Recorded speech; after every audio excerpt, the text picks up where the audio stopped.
Bonjour, nous allons voir aujourd'hui comment adapter un modèle dans une photo qu'on a prise chez un client. Admettons que voilà, donc la photo a été prise dans un hall d'entrée et dans cet endroit-là, donc le client voudrait faire des boîtes aux lettres. Il nous a donné comme modèle, non, c'est pas ici. C'est ici, voilà. Le client nous a donné ce modèle-là. Il dit, ça me plaît bien, j'aurais bien aimé avoir ce genre de boîte aux lettres ici. Et pour cela, eh bien, on a la possibilité sur SketchUp d'intégrer une image dans SketchUp et d'évoluer autour. Alors, c'est parti. Là, par exemple, la boîte aux lettres, donc, on peut la faire dans un fichier tout à fait parallèle, parce que, après tout, ce modèle-là me plaît bien pour cet immeuble, mais ça pourrait me servir aussi pour un autre cas, et je pourrais le modifier à ma convenance. Donc là, j'ai fait un fichier que j'ai appelé boîte aux lettres, j'en ai 9, et je l'ai enregistré comme tel. Maintenant, je vais créer une scène, et après, je viendrai chercher cette boîte aux lettres là pour la rentrer dedans. Alors, fichier nouveau, je suis sur un espace vide, voilà, et ici, voilà, normalement on arrive comme ça sur mon modèle, et il faut pour cela importer une image. Donc ici, on peut importer plein de choses. Alors là, je suis dans une version pro, donc je peux intégrer aussi de l'AutoCAD, mais sinon, dans une version gratuite, on peut faire plein de choses, notamment mettre des JPEG. Donc si vous êtes dans vos dossiers images et que vous ne voyez aucune image, c'est très certainement parce que on ne sait pas cliquer correctement. Voilà, JPEG. Là, j'ai des images. Admettons que je veuille... Voilà, ça c'est l'image de départ. Ici, il faut bien faire attention que ce soit coché, utilisé comme nouvelle photo adaptée. Parce que je pourrais très bien aussi intégrer l'image pour en faire une texture, ou intégrer une image tout simplement comme une image. Admettons que vous avez fait un agencement et vous vouliez faire des tableaux, voilà, des tableaux au mur, et puis vous intégrez directement une image que vous avez téléchargée, et vous la mettez comme vous le souhaitez dans votre scène. Donc là, je veux utiliser comme nouvelle photo adaptée. J'ouvre. Donc là, j'ai ma photo. Et sur ma photo, je vois par-dessus donc des traits rouges et des traits verts, mis n'importe comment, et donc il va falloir que je règle tout ça. Et j'ai cette boîte dialogue qui s'est ouverte. Alors, on va prendre les poignées et on va le mettre sur des fuyantes qui appartiennent à la photo. Voilà, donc là, c'est ma fuyante rouge, et je vais me baser ici sur le sol. Alors, plus ces points-là, les poignées sont éloignés, mieux c'est. Ça, c'est pour le rouge. Là, maintenant, je vais faire pour mes fuyantes vertes. Voilà. Et au sol, je vais prendre ici. Ouais, je sais pas, beaucoup. Ça devrait aller. Alors là, on voit que par rapport à la porte, là j'ai mon chambranle de porte, le bleu, le très petit trait bleu, je sais pas si ça se voit sur la vidéo, en tout cas moi à l'écran ça se voit, on voit que la photo, quand elle a été prise, eh bien c'est légèrement incliné vers l'arrière. Ça, c'est une déformation de l'appareil photo. Il est important que quand on prend une photo dans un espace, d'avoir suffisamment de recul et prendre l'objectif 50 mm qui ne fait pratiquement pas de déformation. Et là, ça m'a fait une déformation. Alors, je vais être obligé de tricher un tout petit peu sur mes fuyantes, vous voyez. Là, si je lève légèrement, ça me penche les traits légèrement vers la droite, et je vais pouvoir tricher un petit peu. Donc là je vais faire en sorte que ma fuyante ici soit légèrement levée pour que ce soit droit là. Voilà. Ou celui-là. Voilà. Donc en trichant un tout petit peu, on peut venir ici. Dès que j'ai terminé, je clique ici sur terminer. Voilà. Je n'ai pas besoin de lui. Donc là, ce que je vais faire un rectangle ici qui correspond à la hauteur de ma porte. Voilà. Et je dessine directement un rectangle. Et je m'aperçois que c'est pas trop mal, mais là c'est un petit peu en pente. J'ai envie de revenir modifier mes fuyantes. Alors je reviens ici, sur les engrenages, et apparaît à nouveau mes fuyantes vertes et rouges. Et là je vais modifier un peu, je triche par là, peut-être là aussi, pas mal, allez, on dit que c'est bien. Voilà, donc là je clique sur terminer, et je suis sur ma scène, voilà. Donc là on pourrait dire que c'est ma porte, et que cette porte là elle fait 2,04 m. Sauf que sur ma scène, là si je tourne, là je perds ma photo bien sûr, mais ça pourrait être la porte. Sauf que est-ce qu'elle est bien correctement positionnée sur le terrain, ça c'est moins sûr. Je clique ici, en fait le fait d'avoir adapté une photo, ça me rajoute en haut un onglet. Voilà, quand je clique dessus, j'ai ma photo adaptée. Ici je vais faire un sol avec un rectangle, R au clavier. Voilà, on pourrait dire que c'est le sol. Ici, ce serait le mur. Donc en fait, là, c'est entre l'angle et le mur. La porte, elle se trouve bien. Parfois, quand on dessine quelque chose, eh bien, là par exemple, ce lustre qui est ici, il est à l'aplomb par là, quoi. Là, si je dessine un rectangle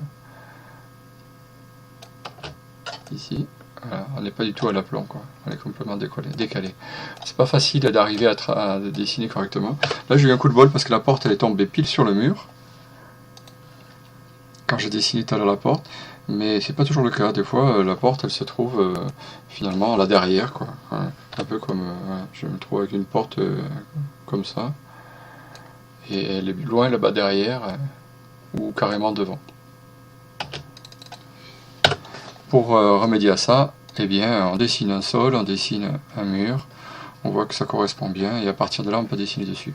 Là, je vais mettre maintenant ma boîte aux lettres. Sauf que, est-ce que mon dessin est à la bonne échelle? Ça, c'est moins sûr. Je vais dessiner un rectangle qui correspond à la hauteur de ma porte. Voilà. Je contrôle. Très bien. Je reviens dessus.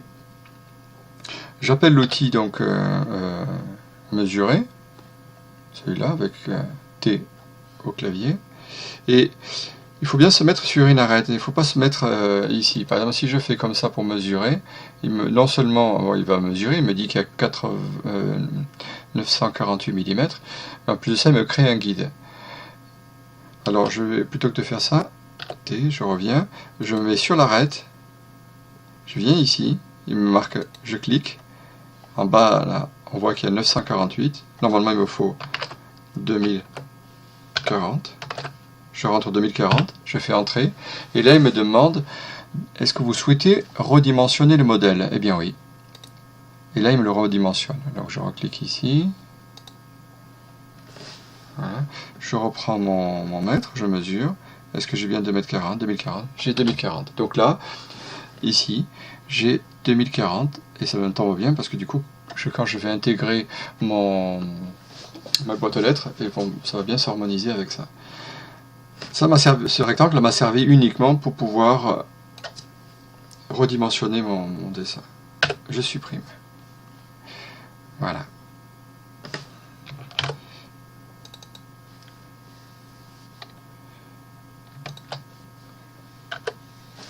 Voilà, donc là j'ai supprimé mon rectangle. Très bien. Après, je vais ouvrir ma boîte aux lettres. Oui, je vais l'appeler tuto.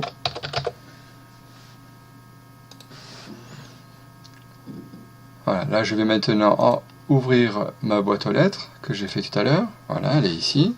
Très bien. Je sélectionne la boîte aux lettres, uniquement ça, voilà, il n'y a que ça de sélectionner. Je fais CTRL-C au clavier, et maintenant j'ai copié ça, c'est de la boîte aux lettres, dans le presse-papier. Fichier, je reviens dans mon tuto où j'étais tout à l'heure. Voilà. CTRL-V. Et il s'agit de le placer maintenant correctement là-bas. Alors, je vais mettre un de côté. Voilà, cette arête à celle-là.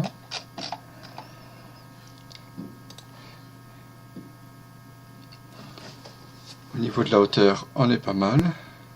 Je vais la déplacer un peu vers le haut, donc j'enfonce la flèche verticale de mon clavier pour qu'elle se déplace uniquement sur l'axe bleu. Là on est pas mal. Maintenant je vais la déplacer par rapport à l'axe rouge, donc j'appuie sur la flèche droite de mon clavier.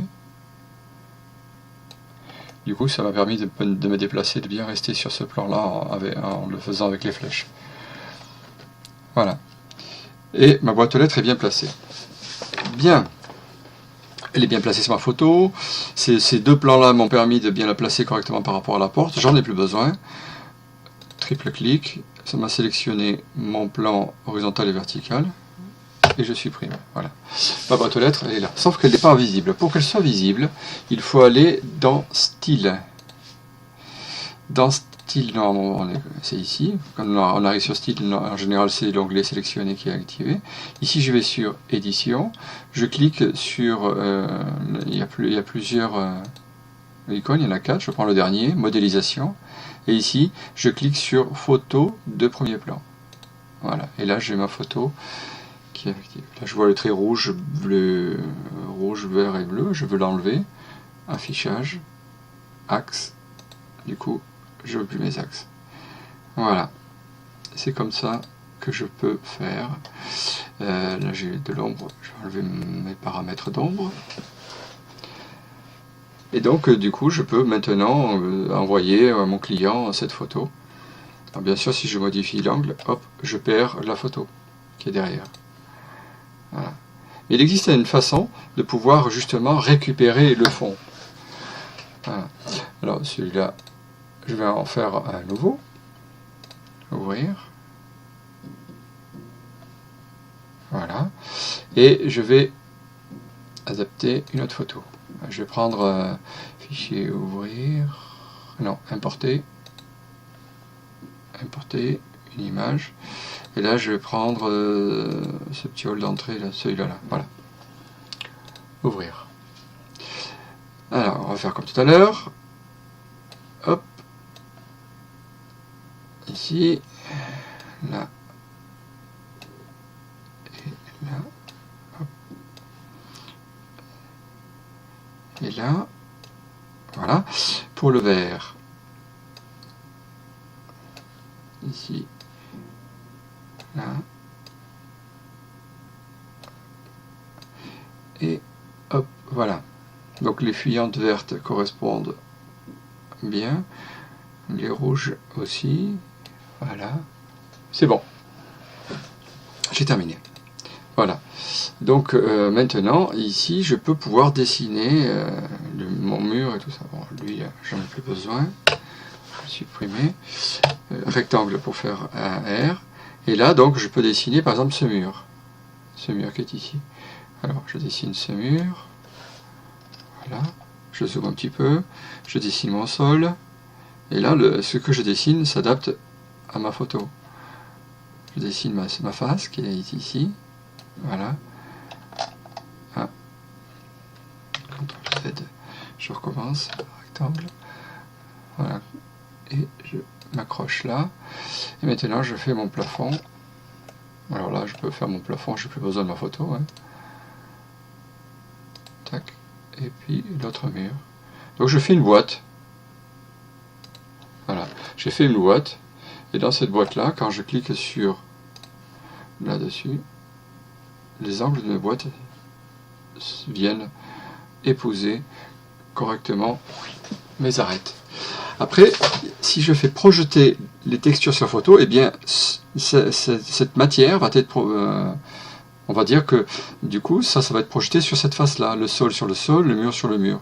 Donc, projeter sur la texture. Découper les faces partiellement visibles. Oui. Et voilà.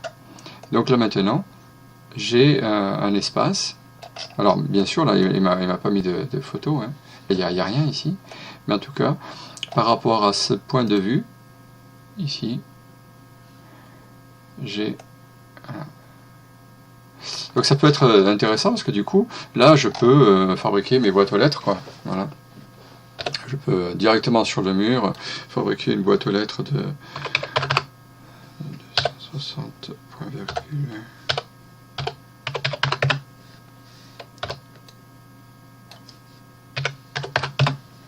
Voilà. J'ai oublié de faire un composant. J'ai composant. Donc ça c'est un composant. Voilà. Donc là je viens de faire une boîte aux lettres. On va y mettre un peu de matière.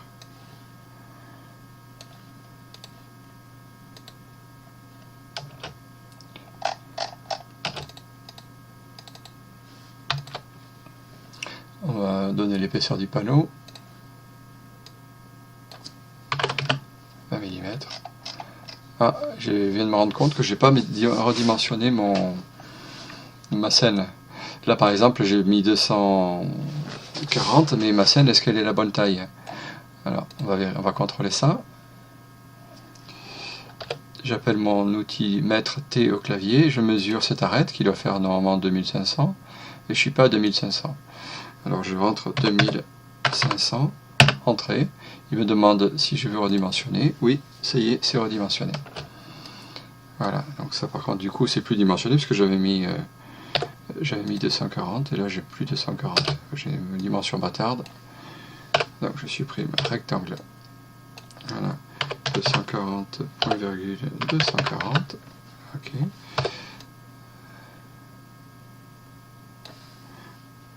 Voilà. 240.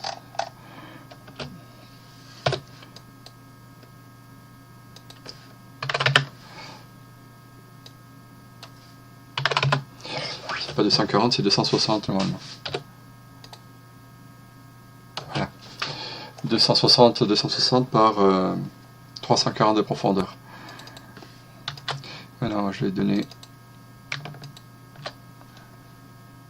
une épaisseur de 20 mm. Je le pousse. 200. Voilà, j'ai ma boîte. Je vais faire une petite porte. Tac. Ça, je le supprime. Ici, je donne l'épaisseur à ma porte 20 mm. On va faire une petite serrure ici. Et une petite étiquette. Voilà. Une étiquette blanche, une serrure noire et tout le reste gris. Voilà.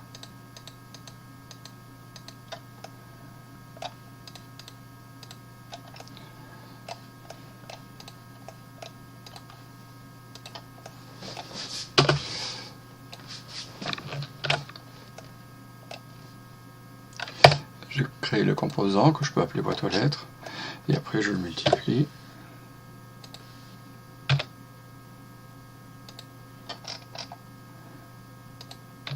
Contrôle. Je reviens sur ma vue.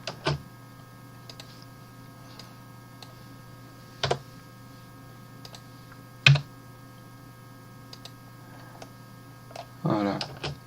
Bon, j'arrête là, on a bien compris le principe. Donc là, je peux présenter à mon client une boîte aux lettres avec cette vue. Bien sûr, pour qu'elle soit visible, je rappelle que je vais dans Style, Édition, ici, Photo, et voilà. Je vous remercie, j'espère que cette vidéo vous aura bien servi et qui va vous aider à présenter de beaux petits projets pour vos clients.